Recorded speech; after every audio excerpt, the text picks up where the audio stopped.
So that was me rewatching the footage that I just tried to interpolate to 60 FPS from 30. Let's take a closer look. So basically, what I did is my wife and I took a trip and over to a little kind of stream park place here where we live, and I had this wonderful idea. Right, it's where I wanted to. Well, those of you who use like a Sony Alpha or most DSLR cameras know that most of them can't do 4K at 60 FPS. And that's one of the main features that I really, really, really wish it had. And in fact, that's one of the main features I'm looking forward to in the Sony A7 IV. Fingers crossed, please do that for Sony. They probably won't. Anyway, so let's take a closer look here. So what I've got here is this footage, and I'll show it to you here. I'll see if I can get it to play back for us.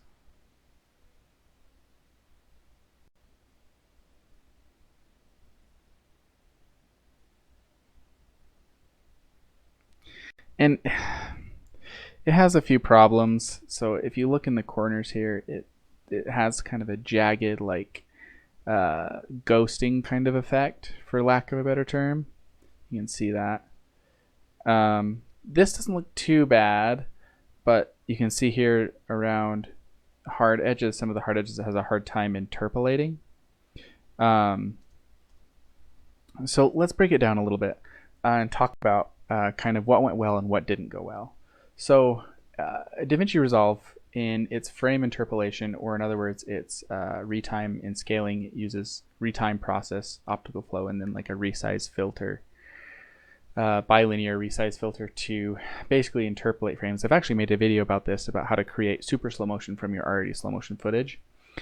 And for that, it actually works reasonably well in most scenarios. But that's just because the gaps in between frames are much smaller. So for it to use, I believe it, correct me if I'm wrong, but I believe it uses a neural network to process this footage. Anyway, if you're trying to interpolate 4K 30 footage up to 60 FPS, the space between each frame is significantly larger. So let me show you what I mean by that. If I pull this up and I turn off retime and scaling, you can see that since I have it set to 50%, it's jumpy, right? So the space between each frame is quite large. So when I enable the retime and scaling, it works pretty well. Like this shot right here, I was actually very impressed with this shot. If you look, it does a really good job. You can see a little bit of blurriness maybe in some of the strands of hair, but the background is blurred out and it turned out well. This one actually turned out fairly well also. But this shot, if you look at the tree, there's some weird kind of scaling and some weird like shifting going on there because it doesn't know what to do with those textures, right?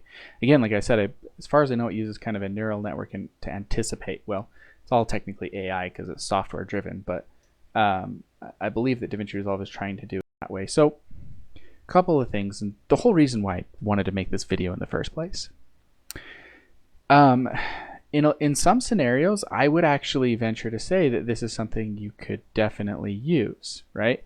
Again, to illustrate, this shot here really, I thought it turned out really nice, and it's very, very usable.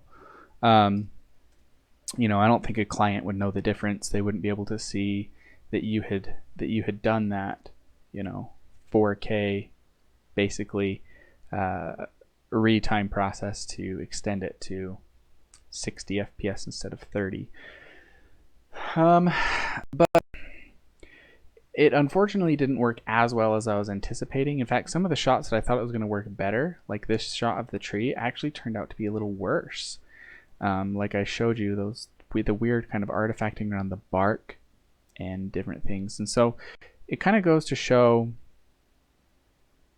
this is where it really struggled. The edges of this frame, I mean, you just look at the edges here and it's just duplicating those frames, right? And the grass, it just gives it kind of this weird ghosting effect. But other areas it seems to do really well. Anyway, I digress. So essentially, the reason why I wanted to make this video was to illustrate kind of how far we've come with software. Because, I mean, a long time ago, something like this was, you know, I think one of the first kind of major instances that this technique was used was actually the Matrix, if I'm not mistaken. That very famous shot, the 360 shot where it comes down, and if you look at behind the scenes, they have it all on a green screen and the actors are all wired up, and what they did there is they did a frame interpolation for that as well. And if you look closely at like the capes and stuff, then you can kind of see that. But the fact that Davinci Resolve has this feature for you in the software for free is actually pretty fantastic, and it does have a lot of use cases, and I illustrated that in a previous video. But I thought this was kind of fun. I just wanted to show you kind of what I came up with and how it worked out for me. And moral of the story essentially is that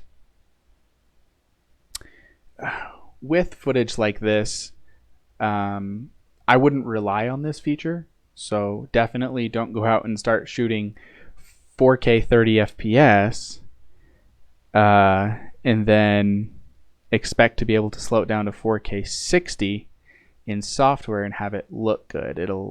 It'll look really weird in a lot of instances.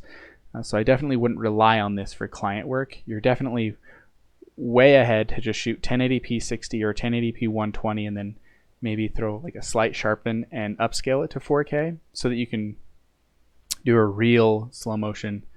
So you can have real slow motion in that instance. I do think that it's much more reliable. This feature is much more reliable if you're already shooting in a slow motion frame rate like 60 or 120 FPS, because like I mentioned, the spaces between frames, the spaces between the images on between frames is smaller. So again, thanks for watching. It was kind of a simple, fun little experiment that I was kind of messing around with, and if you're curious, I have a previous video on how you do kind of that retime and scaling. But I thought it was kind of fun. So again, thanks for watching.